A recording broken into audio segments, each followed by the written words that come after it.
Many professionals believe that working hard is enough to get promoted, but in reality, the person who achieves the senior level office isn't always the one who works the longest hours.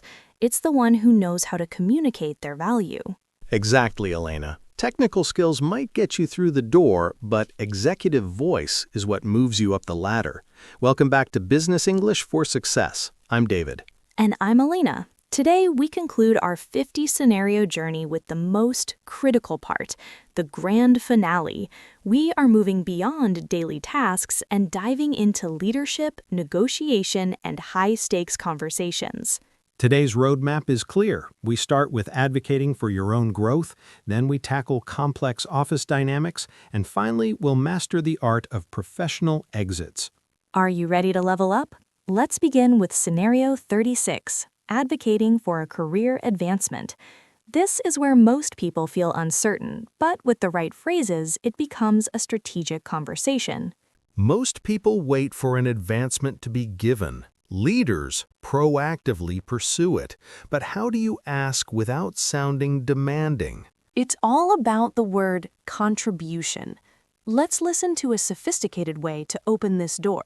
David, I've been analyzing our department's growth over the last 2 quarters, and I'm proud of what we've achieved with the new client acquisition strategy. You should be, Elena. Your leadership on that project was a key factor. Thank you. Given the expanded scope of my role and the consistent results I've delivered, I'd like to discuss the possibility of transitioning into a senior management position. I see. It's a significant move. What's your vision for that role? Beyond maintaining our current KPIs, I intend to streamline our cross-departmental workflows to increase efficiency. I'm ready to take on this broader responsibility to drive more value for the firm. Elena, I love how you didn't ask, "Can I have a promotion?" Instead, you said, "I'd like to discuss the possibility of transitioning into..." Exactly, David. It sounds like a professional partnership, not a request for a favor. And notice the phrase, expanded scope of my role. It reminds the organization that you are already operating at a higher level. David, could you highlight the 3 power phrases from this conversation? With pleasure. First, to highlight your current status. Given the expanded scope of my role and the consistent results I've delivered. Second, the request itself. I'd like to discuss the possibility of transitioning into a senior position. Third, showing your future value. I am ready to take on this broader responsibility to drive more value for the firm. Be honest. Are you currently delivering more value than your job description requires? Comment yes and tell us one task you've taken on that belongs to a higher level. Once you've secured the title, the next logical step is the compensation. But how do you talk about financial rewards with total confidence? Scenario 37 is the compensation masterclass. Salary negotiations are not a dispute. They are a market value alignment. If you feel your contributions merit further recognition, you must speak up, but you need to use the language of value, not the language of need. Elena, following our discussion about your new role, let's talk about the compensation package. I appreciate that, David. Based on the current market data for this position and my track record of exceeding targets, I was looking for a figure in the range of 95 to 105. That's a bit higher than what we have budgeted for this year. I understand budget constraints. However, considering the 20% increase in revenue I brought in last quarter, I believe this adjustment reflects the value I'm contributing. Can we find a way to bridge this gap? You used a very smart technique there, Elena. Can we find a way to bridge this gap? It's much more collaborative than asking for a direct increase. It's a bridge phrase, David. It invites the other person to solve the objective with you. Also, always mention market data. It makes the conversation professional and objective. David, let's extract the 3 value phrases for compensation talk. 1. To justify your numbers, based on the current market data and my track record of exceeding targets. 2. The value statement. I believe this adjustment reflects the value I'm contributing to the team. 3. the collaboration phrase. Can we find a way to bridge this gap between the budget and my expectations? Now that we've handled the financial aspect, what happens when you have to manage your commitments because you've reached your full capacity? That is scenario 38, setting boundaries with senior leadership. This is an essential skill for your long-term success. High performers often get rewarded with more work. Learning to manage your commitments professionally is an essential career skill. It's not about declining a task, it's about protecting the quality of your current output. Elena, I need you to lead the new audit project starting Monday. I know you're busy, but you're the best person for this. I appreciate the confidence you have in my work, David. However, my current focus is on delivering the quarterly report by Friday. Can't you juggle both? It's a priority. To ensure both projects receive the attention they deserve, I'd like to look at my current capacity. If I take on the audit, which of my current priorities should I deprioritize to maintain our quality standards? That was incredibly smooth, Elena. You didn't say no. You asked for deprioritization. Right. It puts the decision back on the manager. You are saying I can do anything, but I can't do everything at the same time. Here are your 3 boundary phrases. First, I appreciate the confidence you have in me, but I need to look at my current capacity. Next, to ensure our work maintains its quality standards, I need to focus on my primary task. Finally, the priority shift. Which of my current projects should I deprioritize to make room for this new task? Setting boundaries is important, but what happens when a colleague presents your work as their own in a meeting? That is a significant challenge. Scenario 39, Reclaiming Project Ownership. We'll show you how to reclaim your work while maintaining total professionalism. It's a challenging moment in an office when a colleague presents your idea as their own. Stay calm, stay professional. You need to re-anchor the idea to your name. And that's why I think we should adopt the digital-first approach for the next campaign. It's the most efficient way. I'm glad you brought that up, David. As I mentioned in my initial proposal last week, the digital-first model is designed specifically to solve our current bottleneck. Oh, right. Elena did mention some of this earlier. To build on what David just summarized, I've prepared a detailed breakdown of the implementation phases. I'd be happy to walk everyone through the specifics. You were very polite, but you clearly reclaimed the idea by mentioning your initial proposal last week. Exactly. You thank them for bringing it up, then you provide more detail that only the creator would know. This demonstrates to everyone in the room who the primary contributor is. Elena, let's give them the reclaim phrases. 1. I'm glad you brought that up, as it aligns perfectly with my initial proposal from last week. 2. To build on that summary, I have prepared a detailed breakdown of the specifics. 3. I'm happy to walk the team through the implementation phases I've developed. Having your contributions go unrecognized is a significant concern. Has this ever happened to you? Tell us how you handled it in the comments. We read every single one. Now from protecting your ideas to protecting your time. Scenario 40 is about a detailed discussion that runs long. Let's learn how to steer the ship back to port. Time is the most valuable asset in business. Whew. We've all been in meetings where one person shares a lot of detail without getting to the point. It's a common challenge, but as a professional, you can't just say, "Stop talking." You need to steer the conversation back to the harbor without causing any friction. And that reminds me of the project we did 3 years ago in Chicago. The weather was terrible, but the client really liked the color of the slides. And if we consider the historical data, David, if I may just jump in for a second, to ensure we stay on track with today's agenda, you've made some interesting historical points, but I want to make sure we address the current budget deadline before our time is up. oh, of course, my apologies, I got a bit carried away. Not at all. Your insights are valued.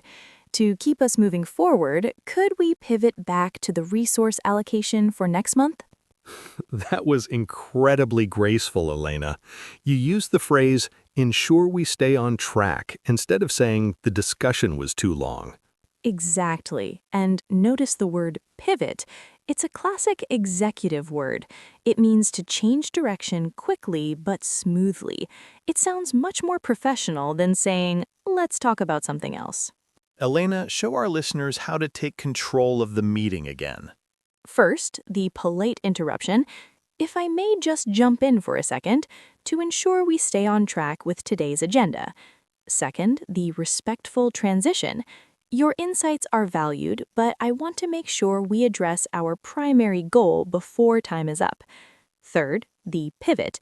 To keep us moving forward, could we pivot back to the main topic?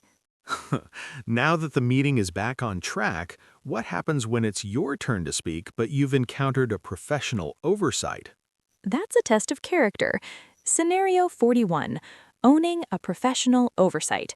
We'll show you how to take responsibility so professionally that people actually trust you more afterward.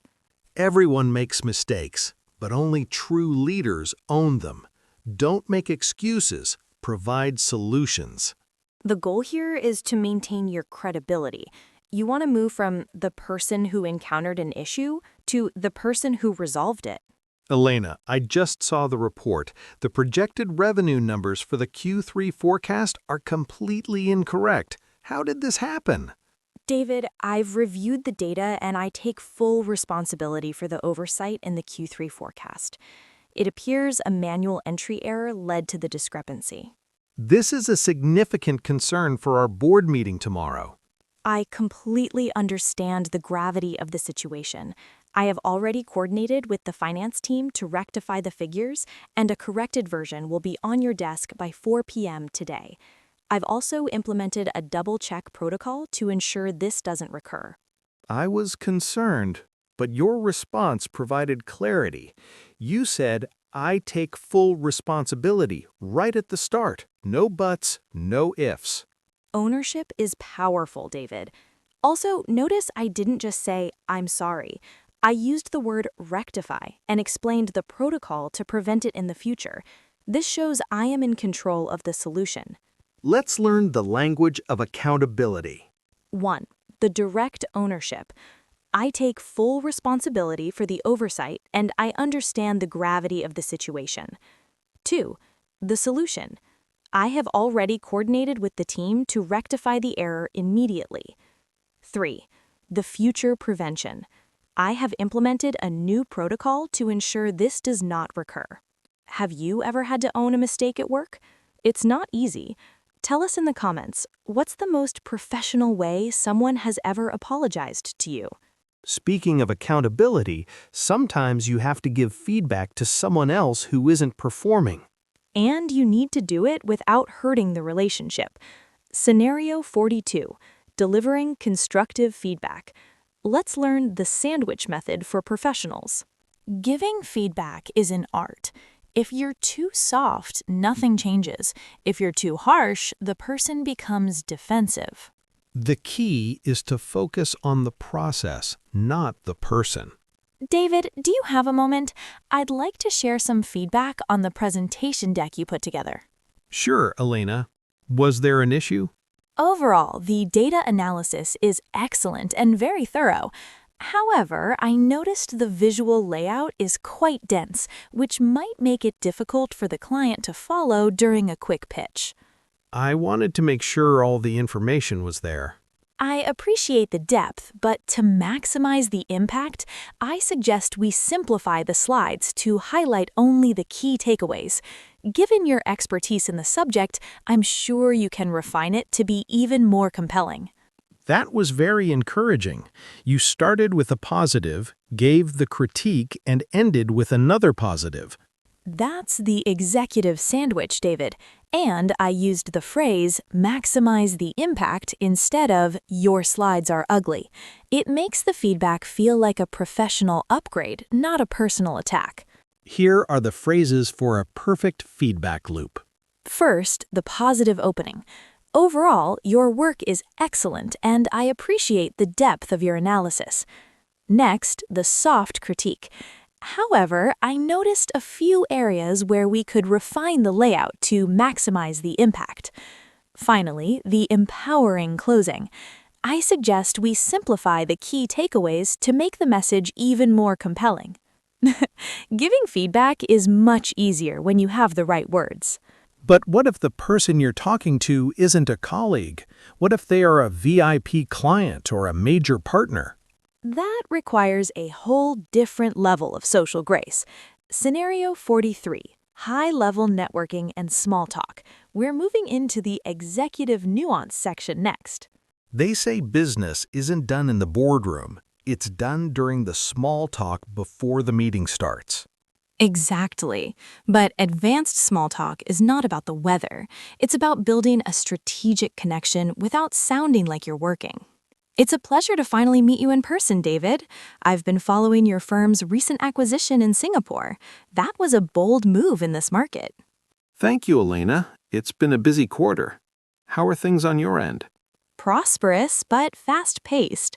We've been focusing on integrating AI into our logistics, which has been quite a journey. Outside of the industry shifts, I heard you're a bit of a marathon runner. How do you find the time to train with such a demanding schedule? I love that transition. You started with a business compliment, then moved to a personal interest.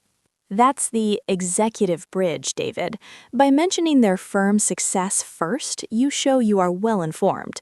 By asking about their hobby, you see them as a human being, not just a contract. Elena, let's practice the connection phrases. First, the professional compliment. I've been following your firm's recent milestones. That was a very strategic move in this market. Next, the industry update. We've been focusing on streamlining our operations, which has been quite a rewarding journey. Third, the personal bridge. Outside of work, I understand you are quite passionate about your charity work. How is that progressing? Once the small talk is over, it's time for the real challenge. What if you need $1 million budget, but the CFO is known for being frugal? You need more than a smile for that. Scenario 44, Persuading Leadership for Resources. We'll show you how to speak the language of ROI. To get more, you have to prove more. Leaders don't invest in requirements, they invest in results. Stop focusing on support. Start pitching an opportunity. Elena, I received your request for 3 additional headcount and a software upgrade.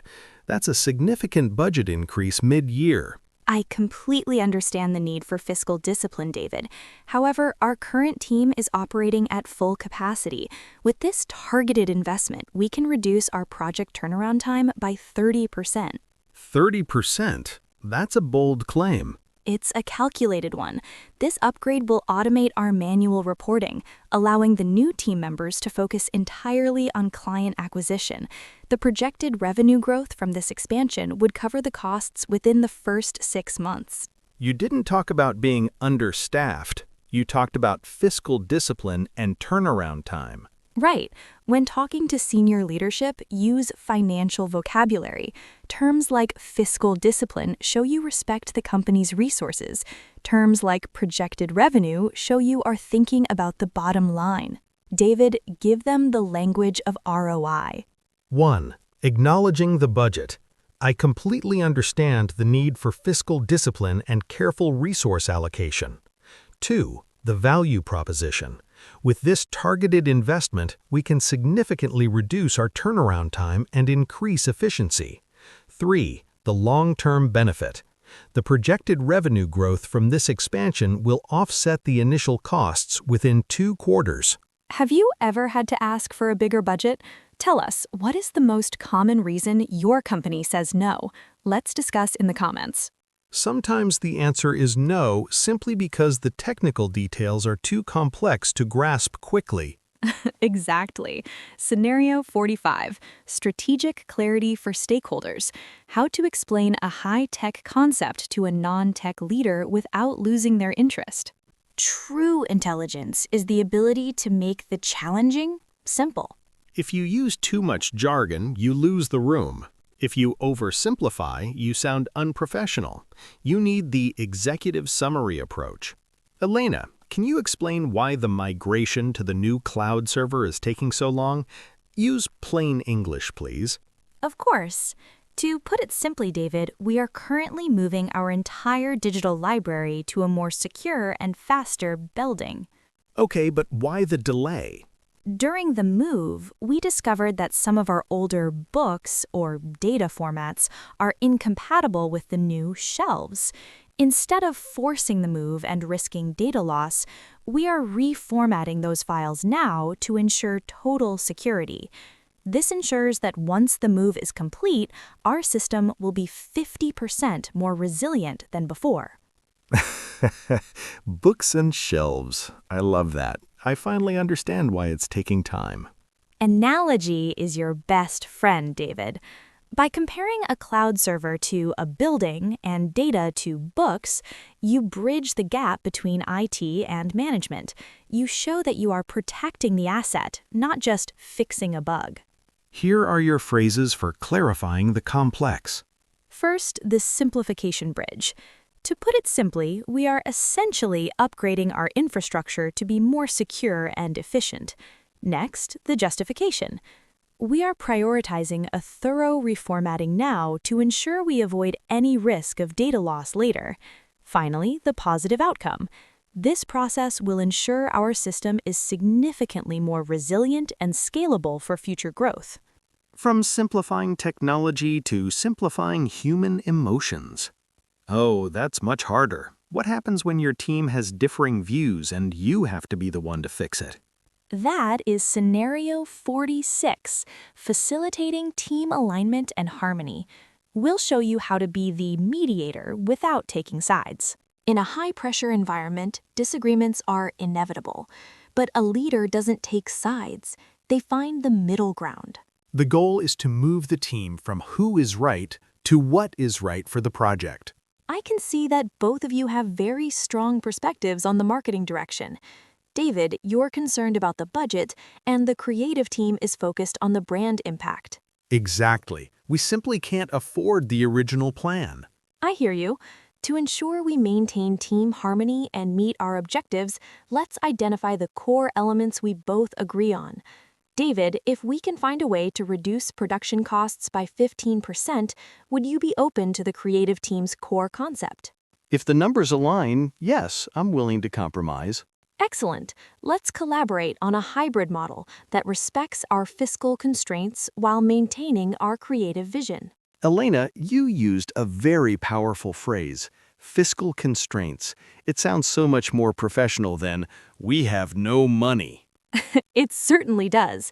And notice how I used identify the core elements we both agree on. This replaces friction with collaboration and starts the building. It's the language of a mediator. First, the neutrality phrase. I can see that both sides have valid perspectives, so let's find a middle ground. Next, the goal-oriented phrase. To ensure we maintain team harmony, let's focus on our shared objectives. Third, the compromise. Let's collaborate on a hybrid model that respects our constraints while achieving our vision. Elena, you used a very powerful phrase. Team misalignment is one thing, but what about the social challenge of saying no to a dinner invitation after a long day? Oh, that's a classic. Scenario 47 is all about the graceful refusal. Networking is important, but your personal time is sacred. You don't need to give a long excuse. You just need a soft landing. Elena, a few of us are heading to the bistro for drinks and a late dinner. We'd love for you to join us. That's very kind of you to include me, David. I truly appreciate the invitation.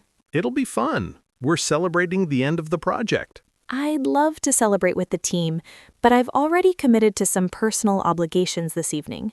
I'm afraid I'll have to take a rain check this time, but let's definitely aim for a team lunch next week. No worries at all. We understand. You didn't say you were tired or busy. You said committed to personal obligations. That sounds very firm, but very polite. Exactly. And I used the phrase, take a rain check. It's a classic idiom that means not now, but maybe later. It keeps the door open without saying yes today. Elena, show them how to protect their evening. 1. The appreciative opening. Thank you so much for the invitation. It's very kind of you to include me. 2. The professional refusal. I've already committed to some personal obligations this evening, so I'll have to decline. 3. The future alternative. I'll have to take a rain check this time, but I'd love to catch up over lunch next week. Do you find it hard to say no to social events with your colleagues? Tell us in the comments, what's your go-to phrase for a polite refusal? Now, from leaving the restaurant to leaving the company. This is the big one. Scenario 48. Resigning and handing over responsibilities. How to leave a job while keeping your reputation diamond clean. How you leave a job is just as important as how you started it. The business world is small. You always want to leave on a high note. Don't disappear. Be a professional. David, do you have a few minutes? I'd like to share some personal news. I've accepted a new opportunity that aligns with my long-term career goals. Elena, we're going to miss you. When is your final day? My last day will be the 30th. I want to ensure a seamless transition, so I've already drafted a comprehensive handover document. That's very professional of you. I've truly enjoyed my time here, and I'm committed to training my successor over the next 2 weeks to ensure all projects remain on track. I want to make sure the team is set up for success before I depart. You use the word successor. It sounds much more professional than the new person. Indeed, and the phrase seamless transition is music to a manager's ears. It means they don't have to worry about any disruption after you leave. You're leaving as a true professional. David, let's give them the exit phrases. First, the announcement. I've accepted a new opportunity that aligns with my long-term career growth. Next, the transition promise. I am committed to ensuring a seamless transition for the team. Finally, the legacy statement. I want to make sure my successor is set up for success before my departure. We are almost at the end of our journey. Only 2 more scenarios to go. But wait, Elena, we've talked about 48 situations. What are the secret rules that connect them all? That's what we cover in our final conclusion. But first, let's look at scenario 49, the art of giving a leaving speech. How to say goodbye to the whole team with style.